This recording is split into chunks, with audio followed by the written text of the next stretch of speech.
But there are alternate ways to measure the price level, so we can get a slightly different inflation rate. And if we look at different baskets of goods, we can come up with different measures. Now, by baskets of goods, we mean a different combination of goods that consumers typically buy. So two commonly used measures of inflation are the consumer price index and the producer price index. So to obtain the prices of a representative group of goods and services, and this is important to use a representative group of goods and services so we can account for what households actually spend. What the BLS does to do this is they survey 14,000 households nationwide on their spending habits. And it uses the results of this survey to construct what they call a market basket. This is 211 types of goods and services that are purchased by a typical urban family of 4. So this figure right here shows the breakdown of goods and services in the market basket. And it's grouped, in this case, into 8 broad categories. So about 3/4 of the market basket falls into about 3 categories: housing, transportation, and food. So this is what most people spend most of their money on. And each month, hundreds of BLS employees visit 23,000 stores in 87 cities across the country and record prices of goods and services in the market basket. So we use a survey to determine what people actually buy, and then we send out people with clipboards into stores to see what they actually cost. And then they average them across those different stores, what the different prices are. Now, my dad doesn't believe me that when I told him that we calculate the inflation rate by sending people out to stores and writing down the prices, but that's actually how we figure out what's going on. So like the unemployment rate, how there's problems with using household surveys because we're not asking every single person in the country, when we try to calculate the inflation rate, we send out people to some stores to look at prices. So there's always going to be problems with accuracy with this data. So the most important thing that economists try to do at the Bureau of Labor Statistics is be consistent over time. So even if the measurement is off for these goods every quarter, say these stores aren't truly representative, if we're using the same stores or in the same cities, if we're consistent over time, then we can at least track the trends, which is very important for us to be able to do. So in order to calculate the CPI in any given year, we need 3 things. First, we need a basket of goods. So what are the goods we're going to be looking at, and what percentage of total spending for households are these goods, or the goods in each category, going to be? Next, we need to know the cost to purchase the basket of goods in a base year. Then we need the prices in the current year, so we can compare this year to the previous year, or a previous year, to figure out what the change in the price level is. So the CPI in the current year is the cost to purchase the basket of goods this year, divided by the cost in the base year. And something we do is we multiply this by 100, so that the CPI in the base year is going to be the number 100. This is just to make the math easy. Now, you're not going to have to do this for an exam, but let's walk through a simple CPI calculation just so we can understand more deeply what's going on with the CPI. So we'll use this figure up here as an example. So suppose that during the base year of 2010, the household survey determines that each month a typical family purchases 1 eye examination, 20 pizzas, and 20 books. So that's going to be our basket of goods. At 2010 prices, a family must spend $750 to purchase this market basket of goods and services. The CPI for every year after the base year is determined by dividing the amount necessary to purchase the market basket in that year by the amount required in the base year, and then we'll multiply by 100. So notice that the quantities of products purchased in 2018 and 2019 are irrelevant in calculating the CPI because we are assuming that households buy the same market of basket of products each month. So using the numbers in the table, we can calculate the CPI for 2018 and 2019. So the formula is going to be CPI equals the expenditures in the current year divided by the expenditures in the base year times 100. So for 2018, that's going to be 900 divided by 750 times 100. So we end up with 120. And for 2017, that's going to be $915 divided by $750 times 100. That equals 122. So we have 120 and 122. How do we interpret these values? What exactly do they mean?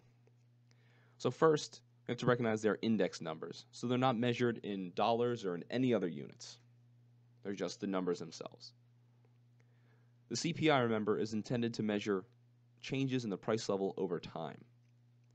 So we can't use the CPI to tell us in an absolute sense how high the price level is today, only how much it has changed from the previous period to today's period.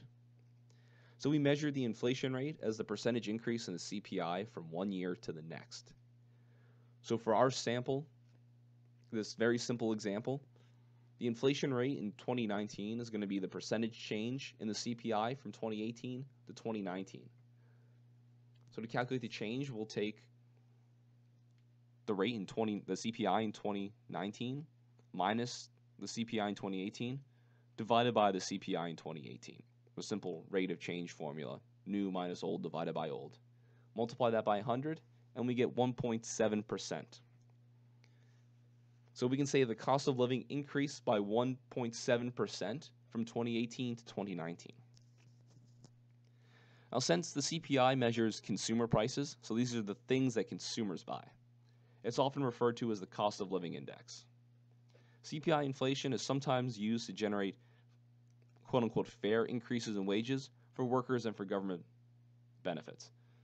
So if you hear of like cost of living adjustments, those are going to come from the CPI typically.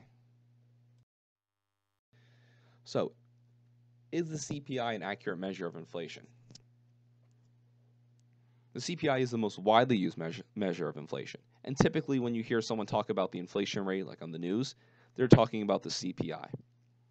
Policymakers often use CPI to track the state of the economy. Businesses use it to help determine the prices of the products and the wages and salaries of their employees. Each year, the federal government increases Social Security payments made to retired workers by the amount equal to the percentage increase in the CPI during the previous year. And in court cases, things like alimony and child support, in divorce cases, are increased each year by the inflation rate as measured by the CPI. So it's very commonly used. However, there are some problems. It causes the CPI to overstate the true inflation rate. So the first is its substitution bias. So the BLS, when constructing the CPI, assumes that each month consumers are going to purchase the same amount of each product in the market basket. However, consumers are likely to buy fewer of the products that increase the most in price and more of the products that increase less in price or that fall the most in price over that year. So for example, if apples rise rapidly during a particular month while orange prices fall, consumers will reduce their apple purchases and increase their orange purchases. So the market basket is going to change over that year because we have these changes in relative prices. I know that's comparing apples and oranges, but in this case, comparing apples and oranges actually works. There's also an increase in quality bias. So over time, most products included in the CPI improve in quality. So automobiles today get better gas mileage, they're more comfortable, they're safer than cars in the 1970s. However, there's no way for the CPI to take that into account. It's very difficult to measure quality increases. Next, there's new product bias. So for many years, the BLS updated the market basket of goods using computing the CPI only every 10 years. You can imagine the problems associated with that. So new products introduced between updates were not included in the market basket. So the 1987 update took place before cell phones were introduced. So millions of US households are purchasing and using cell phones by the mid-90s, but they weren't included in the CPI until 1997. And the prices of a lot of these products, like cell phones, Blu-ray players, 4K television, any of these new consumer technologies, tend to fall rapidly in the years right after they're introduced. So if the market basket isn't updated frequently, these price decreases aren't going to be captured by the CPI. And then finally, there's the outlet bias. So during the mid-90s, many consumers began to increase their purchases from discount stores. So places like Sam's Club, Costco's, where you can get much lower prices. By the late 1990s, the internet began to account for a significant portion of sales of some products. Now Amazon is ubiquitous and people order everything they can off of Amazon. But because the BLS continued to collect price statistics from these traditional full-price retail outlets, the CPI didn't reflect the prices that some consumers actually paid by using Amazon or by going to Sam's Club and places like that. So because of these 4 different reasons that make the CPI inaccurate, most economists believe that the CPI overstates the true rate of inflation by between 1/2 percentage point and 1 full percentage point. So that means that the CPI indicates that the inflation rate for a given year is 2%. The actual inflation rate is probably between 1% and 1.5%. Now, the BLS continually tries to take steps to reduce the size of the bias. So, for example, they've reduced the size of the substitution and new product biases by updating the market basket every 2 years instead of every 10 years. So they're much more reactive to changes in people's purchasing habits and to the creation and sale of new products.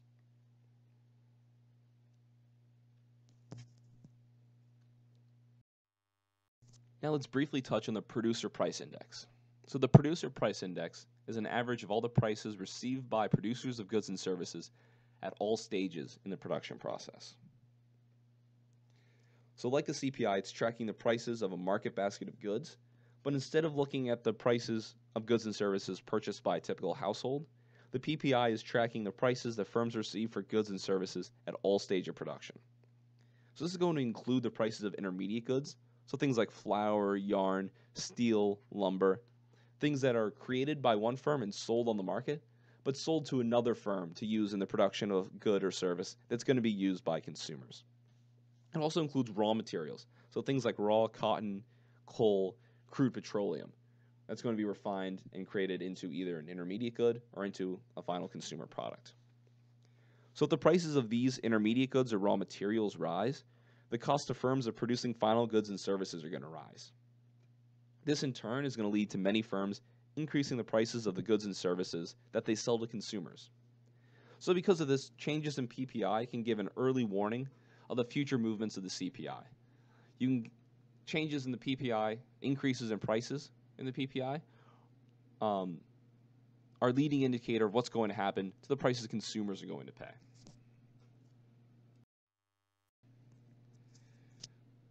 When my dad graduated college and first got a job in 1979, he made about $8,000 a year. When I graduated college and first got a job a couple years ago, I made a little bit more money than that. Well, while the wages that workers receive have increased substantially over the past several decades, the prices we pay have also increased just as substantially. The purchasing power of a dollar was much higher 30, 40, 50 years ago than it is today. So price indexes like the CPI can give us a way of adjusting for the effects of inflation, so we can compare the dollar values from different years. So let's suppose that your mother received a salary of $25,000 back in 1989. That $25,000 back then may not seem like a lot when we're thinking in terms of today's dollars, but would have bought you far more goods and services than a salary of $25,000 would in 2014. So we can take the CPI and we can use that to estimate the purchasing power of that $25,000 in 2014 dollars. So to do that, the value of 2014 dollars is going to equal the value in 1989 dollars times the CPI in 2014 divided by the CPI in 1989.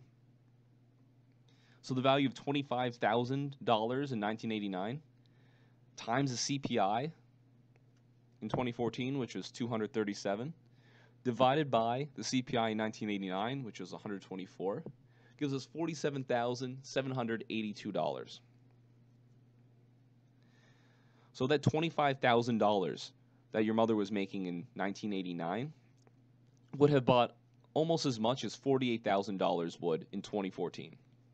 So we can use the CPI, this idea of the price changing over time, this measure of the price change over time, to figure out the value of goods and services or of total salaries in the past.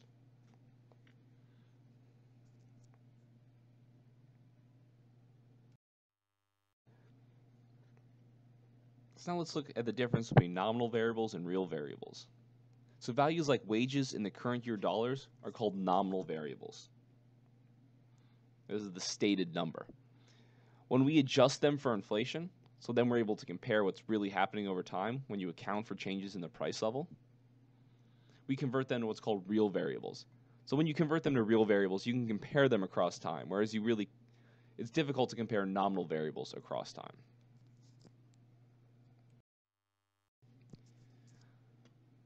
So when you lend money to a person, they typically agree to pay you back with interest. So if the interest rate on a loan is 6%, for example, for a $1,000 loan that you give someone, when it's paid back the next year, you'll get paid back $1,060. So in this case, 6% is the nominal interest rate. It's the stated interest rate that's being paid on this loan. But what's going to happen if prices rise during the year? In that case, that $1,060 isn't going to be able to buy as much as it would if the price level didn't change, or if you had that money today instead of loaning it out. So what we can do is calculate the real interest rate, so we can adjust for inflation. That's going to be equal to the nominal interest rate minus the inflation rate. Now this is just an approximation, but is really accurate for low interest and inflation rates. So let's say prices rise by 2% from this year to next year. Then your real interest rate on this loan with a nominal interest rate of 6% is going to be 4%. So the 6% nominal interest rate minus the 2% inflation rate. So this more accurately reflects the cost of borrowing and lending money because it's taking into account what you're actually going to be able to buy that next year when you get that loan repaid.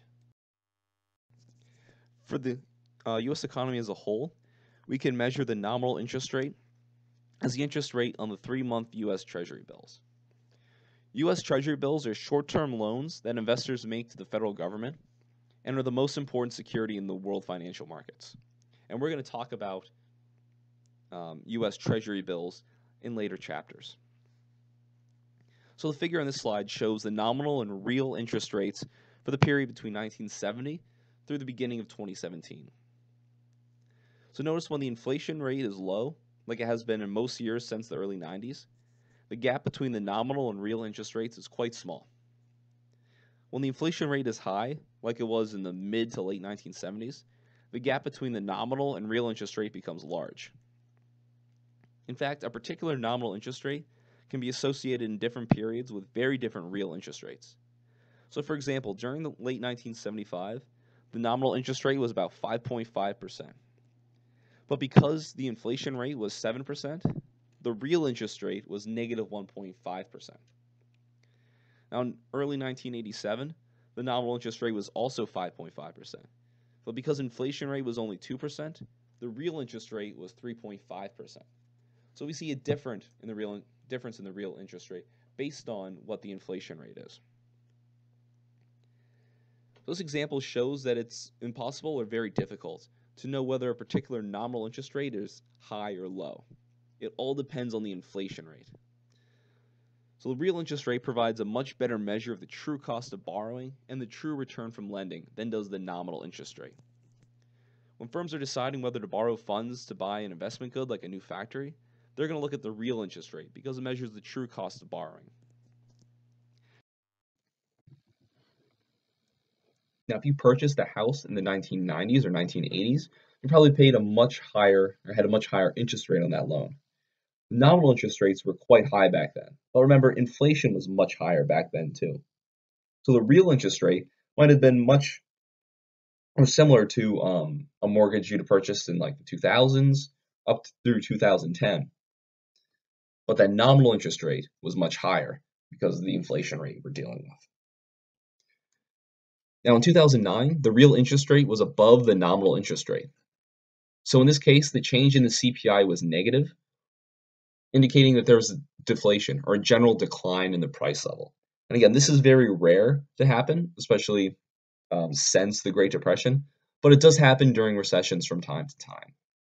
Although normally it's very briefly before it returns to an increase in the price level. Does inflation actually impose costs on the economy? Sometimes inflation can seem unimportant, So for instance, if all prices doubled overnight, it may seem like nothing much would change. All the prices of goods and services would have doubled, but so would your wage. So you end up no worse off. You can afford exactly as much as before. You're just paying with larger bills than you were in the past. But in the real world, not all prices and wages rise at the same rate. So some people see their real wages increase due to inflation, while others will see it decrease. Some goods, the price of those goods will increase, whereas the price of other goods decrease or increase at a lower rate. So for people on fixed income, inflation can seem unfair. It's more difficult for them to deal with because the purchasing power of their income falls. So even if firms and consumers are able to anticipate an increase in inflation over the near term, it can still cause problems. So people and firms end up with the increased real costs of holding cash. So if you keep cash in your wallet at all times, in order to have it on hand to spend, like in case you need it, that ends up costing you more money because prices are rising at a faster rate than they would, with a lower inflation rate. Additionally, firms have what's called menu costs. So there's a cost for firms to change their prices. So frequently changing prices are inconvenient for firms and for consumers if they're trying to plan how much they can spend. Um, the idea of menu costs comes from, or the name comes from literally the cost of printing up a new menu for a restaurant if prices are increasing. And investors, they're taxed on nominal returns rather than real returns. So an increase in the inflation rate can increase the taxes due. So it's more of a burden to investors. So when people cannot predict the rate of inflation, or when there's surprise inflation that they weren't expecting, they find it hard to make good borrowing and lending decisions. So let's rewind the clocks back to 1980. You've got your nice big permed hair and your shoulder pads, or maybe your jean jacket. And banks are charging 18% or more on home loans because the rate of inflation was so high throughout the 1970s. People who bought homes were locked into these high rates even when inflation subsided. So as we go through the late 80s and into the early 90s, and the inflation rate falls to only 4%, they're locked into these really high interest rates. So people who bought a house in 1980 that didn't get an adjustable mortgage, that were paying that one interest rate throughout, ended up paying much more for that house because they had a much higher interest rate than people who bought later when there was much lower inflation. On the other hand, if banks lend money at a low rate and then high inflation takes place, the real interest rate they receive may be zero or negative. So the risk of inflation makes banks wary of lending.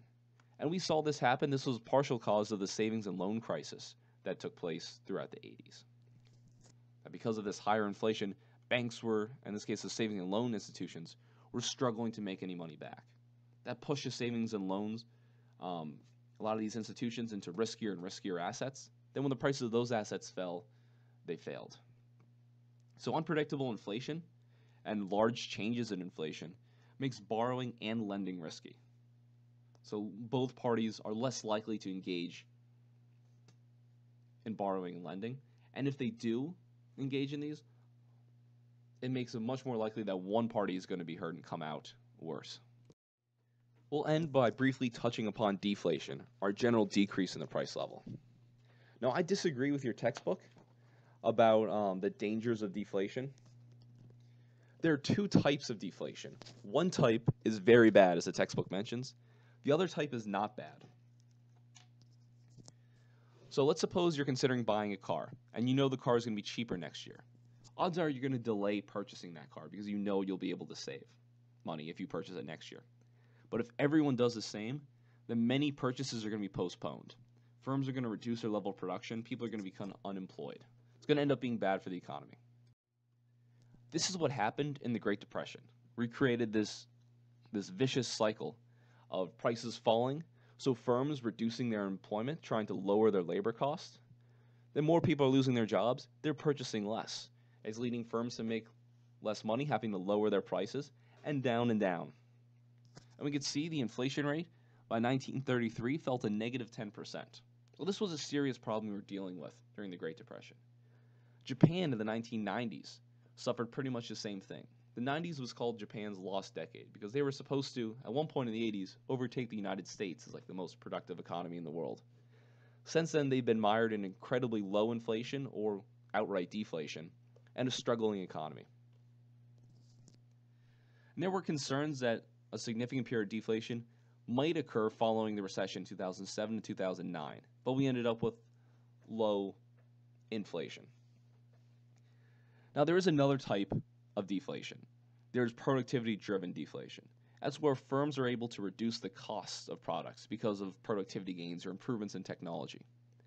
In this case, decrease in prices are actually good because these are being passed on to consumers, and consumers are able to purchase more goods or the same amount of goods at a lower cost. So it's important whether these decreases in prices are driven by an increase in aggregate supply, so by these productivity gains, or decrease in aggregate demand, the vicious cycle that we saw during the Great Depression. One is good for consumers, one is terrible for the economy and for consumers.